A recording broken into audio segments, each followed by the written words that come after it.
Okay. నరదిష్టి బొమ్మ, నరదిష్టి బొమ్మ మీ జాతక చిత్తం బాగుంటుంది. ఎందుకంటే ఎంతో ఇష్టంగా కట్టుకుంటారు ఇల్లు, ఆ ఇంటికి నరదిష్టి బొమ్మ కడితే బాగుంటుంది. అంటే ఉత్త ఆకర్షణ మాత్రమే, ఆకర్షణ మాత్రమే. రాగి యంత్రం, జిల్లడి మొక్క, ఎంటుకల దారం, గురు శనేశ్వరుడు బొమ్మ, కుబేరుడు రాయి, పూర్తి శంఖం, ఇది ఒకటి ఉంటుంది సార్.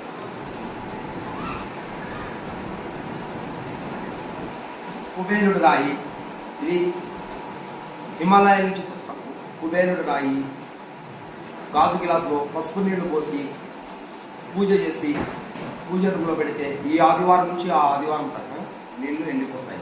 అంటే మీ జాతక చిత్రం బాగుంటుంది అనే లెక్కకి, అంటే మీకు ప్రయోజనం సమకూరుస్తుంది అని లెక్క. అది మీ సమస్యను ఒక తెలుస్తుంది అన్న మాటికి సూచన. రెండు